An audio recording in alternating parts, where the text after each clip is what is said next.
Votre invité à présent dans la grande interview en direct sur Boursorama, c'est Nicolas Bavrez. Bonjour.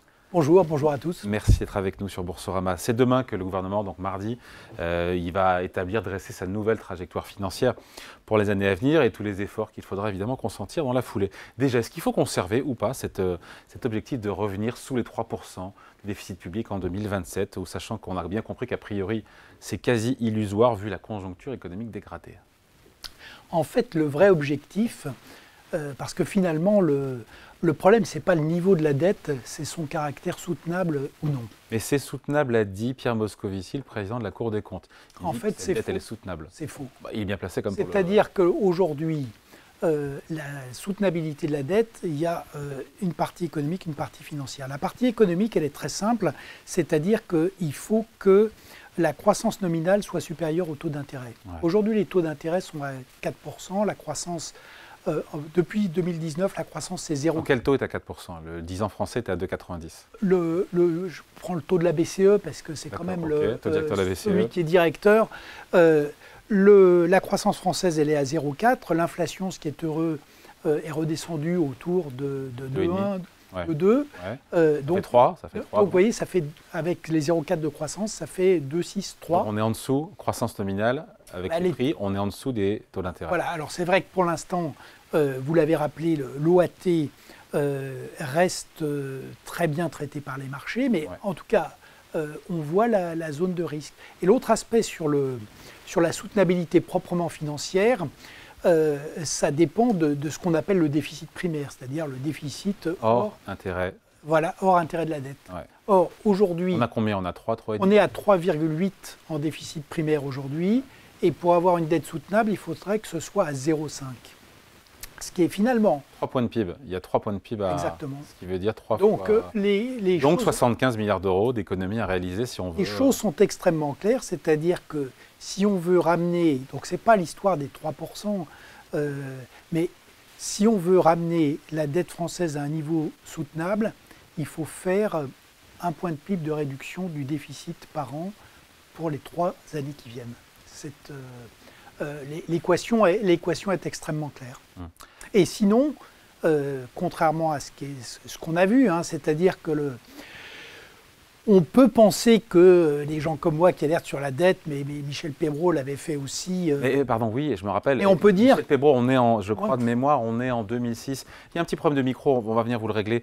On est en 2006. En 2006, déjà à l'époque, on parle d'un problème de la dette. On avait une dette à l'époque qui était, je ne sais pas, peut-être 50%, 60% du PIB. Aujourd'hui, on est à 120 points de PIB. Et pour autant, on n'en est pas mort. L'État français se finance toujours correctement. On est dans la roue, sous le parapluie allemand. Il n'y a pas de peur des investisseurs qui ont du mal, qui demanderaient une surprime à la France pour pouvoir s'endetter plus cher. Donc pourquoi est-ce qu'aujourd'hui, pourquoi est-ce que c'est si grave que ça aujourd'hui, Alors, c'est grave, j'allais dire, pour les raisons qu'on a vues. D'abord, la France est une exception. Le dernier excédent budgétaire... 1974. Voilà, donc on fête aujourd'hui les 50... Enfin, on fête en ce moment, c'était le 2 avril, si je puis dire, où on commémore l'anniversaire de la disparition de Georges Pompidou. C'est le dernier président qui a livré un budget en excédent, c'était 0,2% du PIB. Donc, la France est le seul grand pays développé qui a aligné 50 années de déficit consécutif. Par ailleurs, comme je le rappelais, il y a le niveau de la dette et puis il y a le contexte général et puis la situation de l'économie. Aujourd'hui, l'économie française, c'est un espèce de carré infernal, c'est-à-dire 0,4 de croissance. 1% du gouvernement et 0,8 moins 6% de gains de productivité depuis 2019, ce qui est quand même très inquiétant. Un chômage qui remonte vers 8%, c'est le deuxième côté. 100 milliards structurels de déficit commercial et 5,5% du PIB, mais un déficit structurel qui est autour de 4,5, un déficit primaire à 3,8. Ça, c'est intenable pour vous? Ça, c'est intenable. Et l'autre chose qui a changé, c'est le contexte. L'argent gratuit, c'est terminé. La BCE va rebaisser ses taux d'intérêt à partir du mois de juin. Oui, enfin, tout le monde table sur ces baisses de taux d'intérêt. d'abord, elles seront sans doute moins nombreuses et moins importantes que prévues aux États-Unis. Et pour l'instant, on ne les voit pas arriver, en Europe. Et je rappelle quand même que nous avons très proche de nous le Royaume-Uni qui a connu une tourmente financière en 2022 et qui est toujours sous surveillance aiguë des marchés aujourd'hui. Donc la dette française aujourd'hui, elle est vraiment sous surveillance. Et donc... Et surveillance en même temps, je vous lis, et on vous reçoit depuis longtemps, on annonce qu'on va dans le mur, que ce n'est pas soutenable depuis tellement longtemps et ça tient. Jusqu'au jour peut-être où ça ne tiendra plus. Mais aujourd'hui, ce que nous disent les marchés qui nous financent chaque année, c'est qu'on se finance avec un écart, ce qu'on appelle un spread, un écart de taux d'intérêt avec l'Allemagne qui est de 50 points de base, qui est classique. Il ne se passe rien sur les marchés. Alors, il ne s'est pas passé grand-chose, mais comme toujours avec les marchés, et comme vous le savez, les marchés ne sont jamais dans la mesure ou dans la moyenne. Donc, le jour où ça démarre, ce qu'a connu l'Italie en 2011... Mais on ne sait pas quand, ni pourquoi, ni quand, ni combien. Si tout le monde connaissait l'évolution des marchés, vous allez en parler, on serait tous très riches. Mais donc, on ne sait pas quand, mais ce qui est certain, si vous voulez, c'est que dans le monde qui vient, il va y avoir de toute manière, quelle que soit, là encore, la politique des banques centrales, il va y avoir une tension sur les taux longs. Pourquoi ? Parce qu'il y a, par rapport à l'épargne disponible, il va y avoir une énorme demande de capitaux, parce qu'il va falloir financer le vieillissement, la réindustrialisation, le numérique, la transition climatique et le réarmement. Et en face de tout ça, en réalité, les montants d'épargne, alors il y a un pays qui est dans une situation très particulière, les États-Unis, puisqu'avec le dollar, les effets refuges, quoi qu'il arrive, j'allais dire... Ils ont de la chance. Quand on regarde les capitaux, mais si vous voulez, c'est l'autre aspect qu'il faut avoir en tête, qui est pour le coup géopolitique. Si vous regardez depuis une dizaine d'années, augmentation des flux de capitaux aux États-Unis, plus 20%. Mouvement des capitaux vers la zone euro, 0%. Donc c'est stable. Et aujourd'hui, avec la croissance américaine, le faible coût de l'énergie, la déréglementation qui a lieu aux États-Unis, en fait, plus l'effet de réassurance et de sécurité, il y a un flux massif de capitaux qui vont vers les États-Unis. Donc, ça veut dire deux choses. Ça veut dire que le risque d'avoir un choc sur la zone euro est bel et bien important, que dans la zone euro, il y a deux pays qui sont gravement malades, l'Italie et la France, mais l'Italie est au-dessus en termes de déficit, mais a davantage réduit sa dette. Ils ont revu, ils sont au mois de mars, ils ont revu leur déficit à la hausse de 2 points. Ils sont absolument, à 7,2. Ils sont à 7%. Donc nous, à côté, avec nos 5,5, on est mignons. Oui, mais... Il n'y a pas eu de tempête, et que je sache, les taux souverains italiens ne sont pas emballés. Oui, parce que l'Italie, en même temps, s'est servi de l'inflation pour diminuer sa dette davantage que nous. Ils sont passés de... On est étranglé, la France est étranglée aujourd'hui. Vous l'avez écrit d'ailleurs dans le Figaro, je vous lis. Oui, non mais... La France est étranglée par son endettement aujourd'hui. Oui, mais d'ailleurs, on le voit très bien. C'est vrai que, si vous voulez, un autre point qui n'est pas suffisamment souligné, mais qui a été, que vous avez évoqué précédemment, c'est que l'autre problème de la dette française, c'est que c'est un argent qui a été dilapidé. Il n'a rapporté rien. Il n'a pas été investi. Il a été simplement... Il y a des plans de relance, des plans de soutien, il y a France 2030. Ça a été distribué à des clientèles, en réalité. Ça a protégé les Français pendant le Covid, ça a protégé les Français quand les prix ont flambé. Alors la Covid, c'est au maximum sur les 1000 milliards de dettes supplémentaires depuis 2017. C'est sous Emmanuel Macron que jamais la dette a autant augmenté en France. Oui, on a 3100 milliards de dettes et Emmanuel Macron compte pour 1000 milliards. Donc c'est accablant. Sur ces 1000 milliards, il y a au maximum 220 milliards de Covid. Le reste, ça a été la distribution de clientèle avec un argent que la France n'avait pas. Et la seule chose qui est réelle là-dedans, c'est la dette maintenant qu'il faut rembourser. Mais la dette ne se rembourse pas, vous le savez bien. La dette, elle est... On réemprunte. Ce qui est important, c'est la charge d'intérêt, qu'elle soit soutenable. Oui, mais la dette de l'État n'est... Alors la charge d'intérêt, c'est très clair. C'était 40 milliards en 2012, ça va être 84 milliards en 2027. Ouais. Donc elle va plus que... Ça sera le premier poste. Premier poste budgétaire, voilà. Et plus que les recettes de l'impôt sur le revenu. Donc là, où, je le répète, on a un problème sur l'utilisation de cette... c'est qu'il y a le niveau de la dépense publique et il y a surtout son inefficacité. Pour 58% du PIB de dépenses publiques, j'ai aujourd'hui un système de santé totalement dysfonctionnel. L'éducation, on voit, plus rien ne marche. Les transports, ça ne marche pas. La justice, ça ne marche pas. La police, la sécurité, la violence flambe. Donc, on a un double problème, le niveau et l'efficacité de la dépense publique. Alors, on fait quoi? Et ce que je constate, si vous voulez, encore aujourd'hui, moi, Dieu sait que c'est un dossier, je pense, sur lequel on sera tous d'accord, sur le fait que on réfléchit aujourd'hui à la fin de vie. Le premier chapitre de ce projet de loi, c'est les soins palliatifs. Les soins palliatifs, c'était déjà dans la loi Leonetti, et donc on n'a simplement pas appliqué la loi. Aujourd'hui, on annonce 1 milliard d'euros de plus sur les soins palliatifs. Sur 10 ans. Sur 10 ans. En soi, c'est très bien, sauf que comment c'est financé? Par la dette. Et donc, on voit très bien que nos gouvernants continuent à aligner des dépenses sans faire de choix. Et Mendes France... Sans faire de choix. Mendes France le disait, gouverner, c'est choisir. Donc, si on veut faire des soins palliatifs, et on a sans doute raison de le faire, ben c'est très bien, mais il faut savoir quelles sont les dépenses sociales qu'on annule en face. Comment on fait pour... Donc, je reviens à ma question initiale, Nicolas Bavrez. Il faut ou pas conserver cette trajectoire de 3% de déficit public, sachant qu'elle paraît illusoire et c'est mission impossible.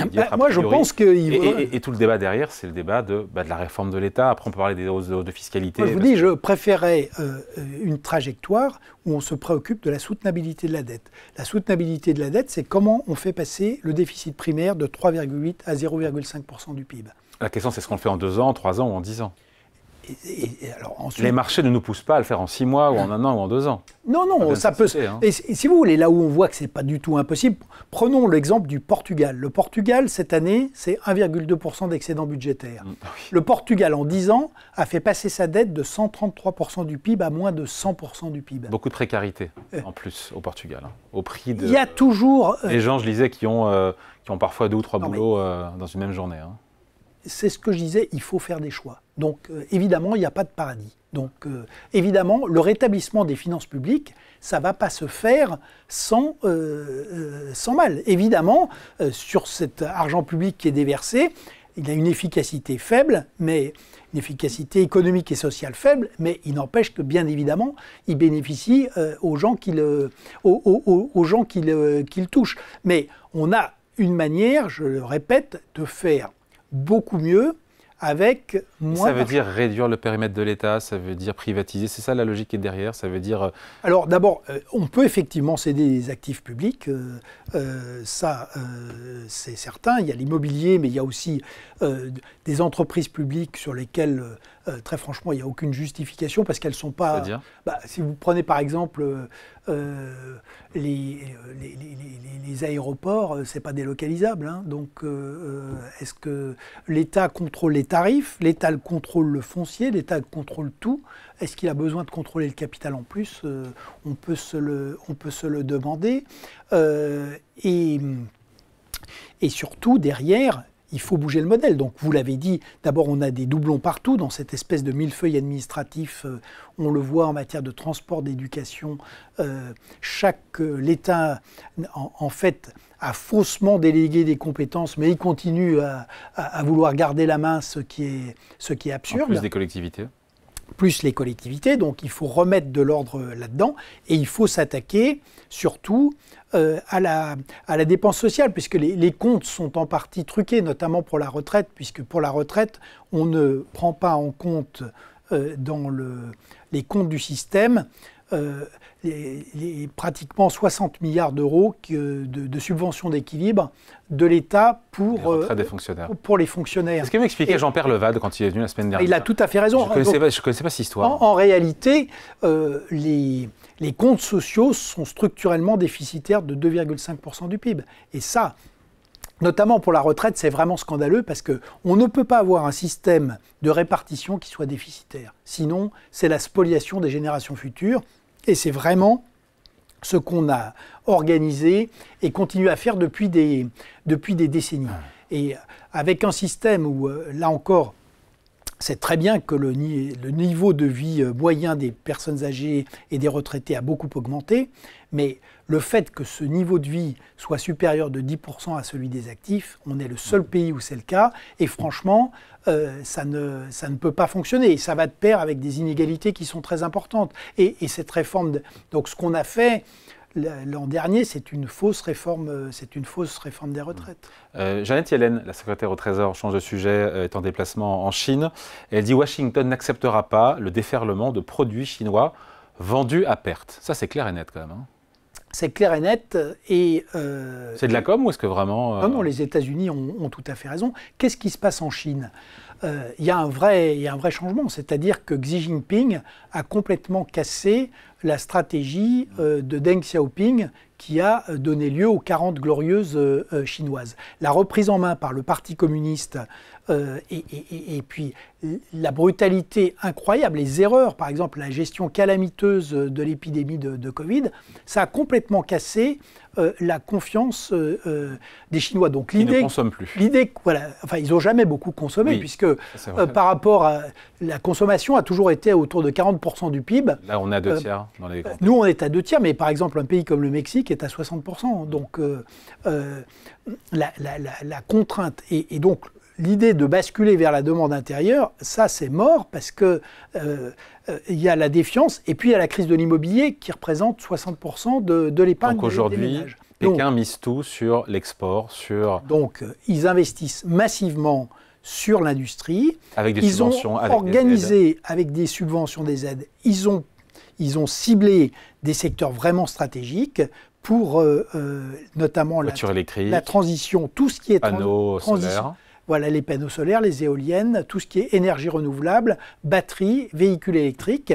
Et ils ont déjà aujourd'hui dans ces domaines une surcapacité par rapport à la demande mondiale. Je ne parle même pas de la demande chinoise, une surcapacité énorme. Et donc, ils sont en train de déverser tout ceci sur le monde entier. Les États-Unis, fort légitimement, expliquent que ça n'est pas possible. Et c'est vrai que l'Europe, pour l'instant, de toute façon, une fois que ça va les États-Unis vont mettre des taxes très élevées, donc il va de soi que tout ça va filer en Europe si on n'y prend pas garde. Et pour l'instant... La Commission européenne qui a lancé une enquête. Elle prend son temps. En mois de septembre, sur les subventions chinoises à la production de voitures électriques. Si vous voulez, pendant qu'on lance les enquêtes, les Chinois prennent tout le marché et vont tuer tous les producteurs européens. C'est déjà arrivé sur le solaire, donc ce qui est ahurissant. Les Chinois, pour vous, vont tuer tous les producteurs européens de quoi? De voitures, de véhicules électriques, ça va... panneaux solaires. Véhicules électriques, panneaux solaires. Et les panneaux solaires, c'est déjà arrivé. Ce qui est ahurissant, c'est qu'ils ont déjà fait la même chose il y a 15 ans. Et on est en train de les laisser refaire exactement le même scénario. Donc il faudra que les Américains vont le faire, que l'Europe aussi s'arme et impose des droits de douane de 10, 20, 30, 40%. Et on a des stratégies, par exemple, les Chinois utilisent les maillons faibles, ils investissent par exemple beaucoup en Hongrie. En Hongrie, comment on va faire si BYD ouvre en Hongrie C'est déjà fait, figurez-vous que les Belges viennent de passer un énorme marché d'autobus et que qui est-ce qui a gagné? C'est BYD qui a promis de créer une usine de bus électriques. Usine de voitures, a priori, qu'en Hongrie aussi. En Hongrie, oui, toujours. Et donc... On ne pourra pas si ces voitures sont produites sur le sol européen au sens large, on ne pourra pas les taxer, ces voitures? Oui, enfin, c'est pour ça qu'on a mis en place quand même théoriquement un contrôle des investissements étrangers. Et je rappelle par ailleurs qu'il y a des règles normalement qui s'appliquent dans le commerce international contre le dumping. On y est là. C'est un cas flagrant de dumping. Là, sur l'industrie chinoise, c'est un cas flagrant de dumping. Et si vous voulez, derrière, il y a cette évolution de la Chine. On parlait de total capitalisme. Donc aujourd'hui, Xi Jinping est revenu à un système totalitaire de type maoïste, avec d'abord un degré de contrôle de la population extrêmement élevé, y compris avec un Big Brother numérique, et surtout avec le rétablissement du contrôle du Parti communiste sur l'entreprise et sur la recherche. Et donc, c'est quand même l'homme qui aura fait passer la croissance chinoise de 9,5 à moins de 3%. Et ça, elle y est durablement. Mais du coup, l'espèce de... Et en revanche, donc on a totalitarisme, mais le capitalisme est maintenant à l'arrêt. Et dans ce qu'avait vendu le pacte social implicite du Parti communiste chinois, c'était de dire aux Chinois, vous n'aurez pas de liberté politique, mais nous vous garantissons la croissance, le plein emploi et par ailleurs les satisfactions nationalistes. La croissance, elle n'est plus là. Les Chinois, avec le krach de l'immobilier, beaucoup de familles chinoises sont ruinées. Il y a 20% maintenant des jeunes qui sont diplômés, à tel point qu'ils ont supprimé les statistiques sur le chômage des jeunes. Alors on peut supprimer la statistique, mais ça ne règle pas le problème.